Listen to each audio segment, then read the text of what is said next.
அனைவருக்கும் வணக்கம். இன்று திங்கட்கிழமையோடு கூடிய சங்கடகர சதுர்த்தி வருது. அது என்ன திங்கட்கிழமையோட அழுத்தி சொல்றேன் அப்படின்னு பாத்தீங்கன்னா, நமக்கும் சந்திரனுக்கும் விநாயகர் பெருமானுக்கும் ஒரு நெருங்கிய தொடர்பு இருக்கு. அது மட்டும் இல்லாம சந்திர பகவானுடைய அகந்தை அந்த இது ஒளியறதுக்கு முக்கியமான காரணமா இருந்தவர் விநாயகர் பெருமான் தான். அவர் அழகுல நான் தான் பெரிய ஆளு அப்படிங்கிற மாதிரி சொல்லி விநாயகர் பெருமானை கேலி கிண்டல் செஞ்சதுனால விநாயகர் பெருமான் கோபமுற்று அவரை சபிச்சது. அதுக்கப்புறம் பாத்தீங்கன்னா நம்ம விநாயகர் சதுர்த்தியா கொண்டாடுறோம். அந்த நாள்ல தான் நம்ம பாத்தீங்கன்னா சந்திரனை வழிபாடு செய்யணும் அப்படின்னு சொல்லுவாங்க. அதே மாதிரி சதுர்த்தி நாட்கள்ல நம்ம விநாயகர் பெருமானை வணங்கிட்டு அதுக்கப்புறம் கடைசியா சந்திர பகவானையும் வணங்கணும். இன்னைக்கு திங்கட்கிழமை சந்திரனுக்கு உரிய நாள். அதோடு மட்டும் இல்லாம விநாயகர் பெருமானுக்கு வரக்கூடிய சங்கடகர சதுர்த்தியும் வரனால நமக்கு ரொம்ப ரொம்ப விசேஷமா இருக்கு. இது எப்ப தொடங்குது இந்த திதி அப்படின்னு பாத்தீங்கன்னா 6:38 இருந்து, அதாவது மாலை 6:38, இன்னைக்கு திங்கட்கிழமை மாலை 6:38 இருந்து நாளைக்கு இரவு 8 மணி வரைக்கும் நமக்கு இருக்கு. சோ அந்த சதுர்த்தியை நீங்க கணக்குல வச்சுக்கிட்டு இன்னைக்கும் வழிபாடு செய்யலாம், நாளைக்கும் வழிபாடு செய்யலாம். ஏன் 2 நாளுமே சொல்றேன்னா, சில பேர் பாத்தீங்கன்னா திதி நைட்டு தங்குறத கணக்குல எடுத்துக்குவாங்க. நம்ம பொதுவா பாத்தீங்கன்னா பஞ்சமி, சதுர்த்தி, அஷ்டமி இது எல்லாமே பாத்தீங்கன்னா இரவு நேரத்துல, அதாவது மாலை சூரியன் அஸ்தமானதுக்கு அப்புறம் நம்ம செய்யக்கூடிய பூஜைகள். மற்ற பூஜைகள் மாதிரி இல்ல, இந்த பூஜை நம்ம மாலை நேரத்துல செய்யக்கூடிய பூஜை. அதனால பாத்தீங்கன்னா இன்னைக்கு மாலையில இருந்து நமக்கு கணக்குல எடுத்துக்கலாம். 6:38 தான் ஸ்டார்ட் ஆகுது. நீங்க 7 மணிக்கு கூட வீட்டுல ஒரு விளக்கு ஏற்றி ஒரு அருகம்புல் சாற்றி விநாயகர் பெருமானுக்கு ஓம் கணபதியே போற்றிங்கிற இந்த நாமத்தை சொல்லி நீங்க வழிபாடு செஞ்சாலே போதும். அது மட்டும் இல்லாம வழிபாடு செஞ்சதுக்கு அப்புறம் நைட்டு வெளியில போய் சந்திரனை பார்த்து மனக்குழப்பங்கள் ஏதாவது இருந்தா அதை தீர்த்து வைன்னு சொல்லி சந்திரனை நீங்க வழிபாடு செய்யலாம். ஏன்னா மனதுக்கு உரிய அந்த தெளிவை கொடுக்கக்கூடிய ஒரு கிரகம் அப்படிங்கிறது சந்திர பகவான் தான். சோ மனக்குழப்பம் இருக்கவங்க, ஏதாவது குழப்பத்துல இருக்கீங்க அப்படின்னா விநாயகர் பெருமானை முதல்ல வணங்கிட்டு அதுக்கப்புறம் சந்திர தரிசனம் பாக்குறதுங்கிறது ரொம்ப ரொம்ப நல்லது. அதே வாய்ப்பு நாளைக்கும் நமக்கு கிடைக்குது. ஏன்னா நாளைக்கு 8 மணி வரைக்கும் இருக்கு. அதனால நாளைக்கு சாயங்காலமும் நீங்க விநாயகருக்கு பிடிச்ச நெய்வேத்தியங்கள் எல்லாம் வச்சுட்டு அதே மாதிரி நாளைக்கு முருக வழிபாடும் செய்வீங்க. சோ பாத்தீங்கன்னா நாளைக்கு ஒரே வேலையா நீங்க செய்யலாம், எல்லா சாமியும் வழிபாடலும் செய்யலாம் அப்படின்னா நீங்க முதல்ல விநாயகர் பெருமானுக்கு அந்த நெய்வேத்தியத்துக்காக ஏதாவது கொழுக்கட்டை, இல்ல பாத்தீங்கன்னா ஒரு பொரி உருண்டை, இல்ல பொட்டுக்கடலை, இல்ல ஏதாவது ஒரு இனிப்பு பண்டம், இந்த மாதிரி லட்டு, இந்த மாதிரி உங்களால என்ன முடியுமோ, இல்ல கல்கண்டு ஏதாவது ஒண்ணு வச்சு அருகம்புல் சாற்றியோ இல்ல வெள்ளருக்கு சாற்றியோ இல்ல மலர்களால நீங்க பூஜித்தோ விநாயகர் பெருமானை வணங்கிட்டு நீங்க அடுத்தது முருகப்பெருமான் வழிபாடு, அம்மன் வழிபாடு இது எல்லாமே நீங்க செய்யலாம். ரொம்ப ரொம்ப சிறந்ததா இருக்கும்.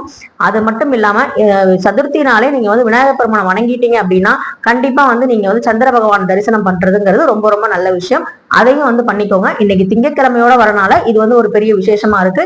இன்னைக்கும் வழிபடலாம், நாளைக்கும் வழிபடலாம், எல்லா நாளுமே விநாயகர் பெருமானை வழிபடலாம், ஒன்றும் தவறு கிடையாது. இப்ப நான் சொல்றதுக்கு முன்னாடி ஒரு முக்கியமான பரிகாரம் ஏற்கனவே விநாயகர் பெருமானுக்கு நான் சங்கடகர சதுர்த்தியில நான் ஒரு வீடியோ போட்டிருந்தேன். அது பாத்தீங்கன்னா வெட்டிவேர் தீபம் எத்தனை நாள் ஏத்தணும், அது ஏத்தனா என்ன பலன் அப்படின்னு கொடுத்திருந்தேன். இதே மாதிரி இந்த பங்குனி மாதம் அப்படிங்கிறது பாத்தீங்கன்னா நமக்கு ஃபுல்லாவே திருமணங்கள் தெய்வங்களுக்கு திருமணம் நடந்த ஒரு அற்புதமான மாதம். எல்லாருடைய வாழ்க்கையிலுமே பாத்தீங்கன்னா திருமணம் நடந்து, அதாவது அவங்க குடும்பஸ்தரா இருக்கும் போதுதான் அவங்களோட வாழ்க்கை முழுமை பெறும் அப்படிங்கறத நம்ம எல்லாருமே நம்பிட்டு இருக்கோம். எல்லாருமே நம்ம தனியா இருந்தாலுமே இவங்களுக்கு ஒரு கல்யாணம் ஆயிருக்கலாம் அப்படின்னு கல்யாணத்துல விருப்பம் இல்லாதவங்களுக்கு இருக்கலாம். ஆனா பாத்தீங்கன்னா அந்த குடும்பத்துல இருக்கவங்களுக்கு இவங்களுக்கு ஒரு கல்யாணம் நடந்தா நல்லா இருந்திருக்கும், யாரு கடைசியில துணையா இருப்பா அப்படிங்கிற மாதிரி நிறைய வருத்தங்கள் இருக்கும். அப்படிப்பட்டவங்களுக்கு ஒரு எளிமையான ஒரு தீபம் தான் இந்த தீபம். பாத்தீங்கன்னா விநாயகர் பெருமானுக்கு ரொம்ப உரிய ஒரு தீபம். அது மட்டும் இல்லாம பெண் தெய்வங்களுக்கும் இந்த தீபத்தை நம்ம ஏத்துறதுங்கிறது ரொம்ப ரொம்ப நல்லது. அது என்ன தீபம் அப்படின்னு நீங்க பாத்தீங்கன்னா, முதல்ல இந்த தீபத்தை ஏத்துறதுக்கு நீங்க யாரு அந்த கல்யாணத்துக்கோ இல்ல பாத்தீங்கன்னா கல்யாணத்துக்கு தயாரா இருக்காங்க, கல்யாணத்தை இன்னும் நடக்காம தடையா இருக்காங்களோ அவங்கதான் செய்யணும். மற்ற பரிகாரங்கள் சில பேர் அவங்க குடும்பத்துல இருக்கவங்களை செய்யுன்னு சொல்லுவாங்க. என்ன கேட்டா நமக்கு என்ன வேணுமோ அதை நம்ம தான் போய் வணங்கணும்.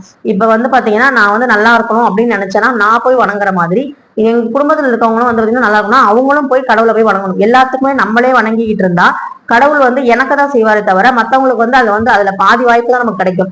நம்மளும் போய் கையெடுத்து கும்பிட்டு நமக்கு என்ன தேவை, நமக்கு என்ன செய்யணும் அப்படிங்கிறத இப்ப நம்ம ஒரு குடும்பத்துல இருக்கோம் அப்படின்னா பெண்களே தான் வழிபாடு செய்யணும்னு இல்லை. இப்ப ஆண்களும் பாத்தீங்கன்னா ஐயப்பன் கோயிலுக்கு போறது, அதுக்கப்புறம் பாத்தீங்கன்னா சபரிமலை மாலை போடுவாங்க, அப்புறம் பழனிக்கு பாத்தீங்கன்னா காவடி எடுப்பாங்க, அழகு குத்துவாங்க. இந்த மாதிரி ஆண்களும் பெண்களும் சேர்ந்து வழிபாடு செய்யக்கூடிய நிறைய விஷயங்கள் இருக்கு. ஆண்களும் வழிபாட்டுல நிறைய இப்ப ரொம்ப அதிகமா ஈடுபாடு காட்டுறாங்க. அது அப்பல இருந்து நடந்துகிட்டு இருக்கு.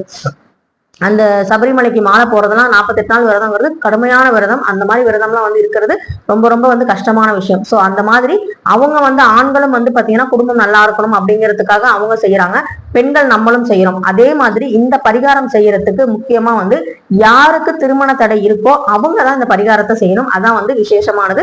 அப்பதான் சீக்கிரமா கை கூடும்.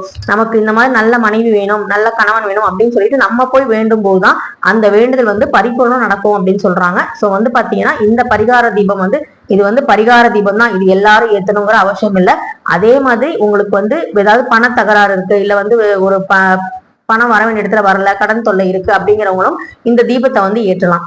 அது என்ன தீபம் அப்படின்னு பாத்தீங்கன்னா அது ஒண்ணு. அதே மாதிரி இன்னைக்கு திங்கட்கிழமையோட நீங்க போய் சங்கடகர சதுர்த்தியில கோவிலுக்கு போறீங்க அப்படின்னா உங்களுக்கு ஏதாவது ஒரு பிரச்சனை வந்து இருக்கு, அது தீரணும் அப்படின்னா இந்த 2 பொருட்களை நீங்க தானமா தரலாம். அந்த 2 பொருட்கள் என்னங்கிறதையும் நான் சொல்றேன். சோ வீடியோவை ஸ்கிப் பண்ணாம பாருங்க. ஃபர்ஸ்ட் வந்து நம்ம திருமண தடையை வந்து போக்குறதுக்கு நம்ம வந்து என்ன தீபம் வந்து விநாயகர் பெருமானுக்கு ஏத்தலாம் அப்படின்னு சொன்னா, நம்ம வந்து பாத்தீங்கன்னா வள்ளியை வந்து மனம் புரியறதுக்கு விநாயகர் பெருமான் தான் வந்து பாத்தீங்கன்னா முருகருக்கே உதவி செஞ்சாரு. அப்படிப்பட்ட அந்த விநாயக பெருமானை நம்ம வணங்கும் போது நமக்கும் கண்டிப்பா உதவி செய்வாரு. அதுல எந்த மாற்று கருத்துமே கிடையாது. முழுமுதற் கடவுளான விநாயக பெருமான், அதாவது சுழி போட்டு செயல் எதுவும் தொடங்கு அப்படின்னு சொல்லுவாங்க. பிள்ளையார் சுழி போட்டு எந்த செயலை தொடங்கினாலும் அதுல வந்து வெற்றி நிச்சயம் அப்படின்னு சொல்லுவாங்க. சோ அதனால வந்து பாத்தீங்கன்னா அவரை இன்னைக்கு திங்கட்கிழமையோட கூடிய இந்த சங்கடகர சதுர்த்தியை நீங்க மிஸ் பண்ணாம நல்லபடியா வழிபாடு செய்யுங்க. திருமண தடை இருக்கிறவங்க இந்த ஒரு தீபத்தை ஏத்துங்க. அது என்ன தீபம் அப்படின்னு பாத்தீங்கன்னா தேங்காய் எண்ணெய் தீபம். தேங்காய் எண்ணெய் வந்து பாத்தீங்கன்னா நம்ம வந்து குலதெய்வத்தோட அருளையும் பரிபூர்ணமா கிடைக்கும். கிரக தோஷம் எதுவும் இருக்குன்னா அதுவும் வந்து பரிபூர்ணமா நீங்கும். அதுதான் வந்து பாத்தீங்கன்னா குலதெய்வத்துக்கான தீபம் வந்து தேங்காய் எண்ணெய் தீபம் தான். அதே மாதிரி இலுப்பை எண்ணெய் தீபமும் ஏத்துவாங்க. இலுப்பை எண்ணெய் தீபம் வந்து பாத்தீங்கன்னா சிவபெருமானுக்கு ரொம்ப ரொம்ப ஒரு உகந்த ஒரு தீபம். இந்த தீபத்தை வந்து நம்ம ஏத்தும் போதும் அந்த சிவபெருமானோட அருளும் நமக்கு பரிபூர்ணமா கிடைக்கும். இப்ப இந்த திருமண தடைக்கு நான் என்ன சொல்றேன்னா, தேங்காய் எண்ணெய் தீபத்துல யாருக்கு வந்து திருமணம் ஆகலையோ ஆண்களா இருந்தா தேங்காய் தீபம், பெண்களா இருந்தா நல்லெண்ணெய் தீபம் விநாயகர் பெருமானுக்கு நல்லா ஞாபகம் வச்சுக்கோங்க. இந்த தேங்காய் வந்து பாத்தீங்கன்னா விநாயகர் பெருமானுக்கும் தேங்காய்க்கும் நிறைய சம்பந்தங்கள் இருக்கு. இப்ப நம்ம ஒரு இடத்துக்கு நம்ம கிளம்புறோம்னு வச்சுக்கோங்களேன், நம்ம ரொம்ப லாங் ட்ரிப் போறோம், வெளியூர் போறோம் அப்படின்னா, இல்ல வந்து ஒரு கல்யாணத்துக்கே போறோம், ரொம்ப நம்ம வீட்டுல ஒரு விசேஷம் அப்படி நடக்குதுன்னா விநாயகருக்கு சூர தேங்காய் உடைச்சிட்டு தான் வந்து போவாங்க. அந்த சூர தேங்காய் உடைக்கிறதுங்கிறது நான் வந்து இந்த பொருளை முழுமையா உனக்கு வந்து அர்ப்பணிக்கிறேன் அப்படிங்கிறது அந்த சூர தேங்காயோட அர்த்தம். அந்த பொருளை வந்து நம்ம தேங்காய் உடைப்போம். அதே மாதிரி தேங்காய் மாலை வந்து இப்ப வந்து சமீப காலமா சில பேர் வந்து போட்டுக்கிட்டு இருக்காங்க. அது வந்து பாத்தீங்கன்னா அவங்களோட விருப்பம் தான். தேங்காய் வந்து பாத்தீங்கன்னா ஒரு ஆன்மீக சம்பந்தப்பட்ட ஒரு பொருள். அதுல வந்து முக்கண் இருப்பாங்க. அதுல 3 கண் இருக்கிறது வந்து பாத்தீங்கன்னா பிரம்மா, சிவன், விஷ்ணு, அது மாதிரி லட்சுமியும் சொல்லுவாங்க. அது மாதிரி இந்த 3 பொருட்கள் இருக்க 3 தெய்வங்களும் வந்து குடிக்கொண்டுள்ள ஒரு அற்புதமான ஒரு பொருள் தான் வந்து பாத்தீங்கன்னா தேங்காய். அந்த தேங்காயில நம்ம வந்து பாத்தீங்கன்னா தேங்காய் எண்ணெய் தீபம் தான் சொல்றேன், தேங்காய் தீபம் சொல்லல. தேங்காய் எண்ணெய் வாங்கி நீங்க வந்து ஒரு 2 அகல் விளக்குல 2 மருதாணி இலை, இதுல 2 இதுல 2 போட்டு நீங்க வந்து விநாயகர் பெருமானுக்கு தொடர்ந்து வந்து பாத்தீங்கன்னா 7 வாரமோ இல்ல 7 வார திங்கட்கிழமையோ இல்ல 11 வார திங்கட்கிழமை உங்க வேண்டுதல் வச்சுக்கோங்க. இத்தனை வாரம் நான் வந்து விளக்கு போடுறேன்னு சொல்லி வேண்டிக்கோங்க. அந்த வேண்டுதல் வந்து உங்களுக்கு வந்து அதுக்குள்ளேயே நடந்துருச்சு அப்படின்னா அந்த வேண்டுதலை ஃபுல்லா நிறைவேற்றிட்டு அதுக்கப்புறமா அடுத்த வேண்டுதலை வைங்க. அது வந்து முடியாம நீங்க வந்து வைக்காதீங்க. இப்ப 7 வாரம் நீங்க போடுறேன்னு வேண்டியிருந்தீங்கன்னா 5வது வாரமே உங்களுக்கு அந்த வேண்டுதல் வந்து நிறைவேறிடுச்சு, கை கூடி வந்துருச்சுன்னா மீதி 2 வாரத்துக்கு நன்றி சொல்றதுக்காக அந்த தீபத்தை நீங்க போட்டுட்டு 7வது வாரம் போய் நீங்க விநாயகர் பெருமானுக்கு ஒரு மாலை வாங்கி சாட்சி போடுங்க. அது அருகம்புல் மாலையா இருக்கலாம், இல்ல வந்து கதம்ப மாலையா இருக்கலாம், இல்ல வெட்டிவேர் மாலையா இருக்கலாம். இந்த மாதிரி ஏதாவது ஒரு மாலை, இல்ல எதுவுமே எல்லாம் கதம்பமாவது வாங்கி போட்டு அந்த பூக்களை அந்த மாலையை வந்து உங்க நிலைவாசல்ல நீங்க வந்து மாட்டுங்க. அது இன்னுமே ரொம்ப ரொம்ப நல்லது. சரிங்களா? அந்த மாதிரி வந்து ஆண்களா இருந்தா தேங்காய் எண்ணெயில தீபம் ஏத்தி அதுல 2 மருதாணி இலை அதை போட்டு நீங்க வந்து தேங்காய் எண்ணெய் தீபம் வந்து குலதெய்வத்தோட அருளை வந்து நமக்கு பரிபூர்ணமா பெற்றுத்தரும். அது மட்டும் இல்லாம பஞ்சமி அன்னைக்கு நம்ம தேங்காயில வந்து தீபம் போடுவோம், பெண் தெய்வங்களுக்கும் போடுவோம். அது வந்து அஷ்டமி பஞ்சமி அந்த நாட்கள்ல போடுவோம். இப்ப நான் சொல்றது விநாயகர் பெருமானுக்கு 2 அகல் விளக்குல தேங்காய் எண்ணெய் ஊற்றி அதுல மருதாணி இலை போட்டு, ஏன்னா மருதாணி இலை வந்து மகாலட்சுமியோட அருளை வந்து தரக்கூடியது, அந்த இலையை போட்டு நம்ம வந்து தீபம் ஏற்றி வழிபாடு செய்யலாம். இது வந்து ஆண்களுக்கு. பெண்களா இருந்தா நல்லெண்ணெய் ஊற்றி அதுல வந்து பாத்தீங்கன்னா மருதாணி இலை போட்டு நம்ம வந்து விநாயகர் பெருமானுக்கு ஏற்றலாம். இது மாதிரி வந்து நீங்க கணக்கு வச்சுக்கோங்க. இத்தனை வாரத்துல எனக்கு இதை நடத்தி கொடுப்பா நல்லபடியா அப்படின்னு சொல்லி நீங்க நல்லபடியா இன்னைக்கு தேய்பிரை சங்கடகர சதுர்த்தி உங்க சங்கடங்கள்லாம் தேஞ்சு போகணும்னு நினைச்சு நீங்க வந்து இந்த தீபத்தை வந்து ஏத்தி பாருங்க, நல்ல மாற்றங்கள் நடக்கும்.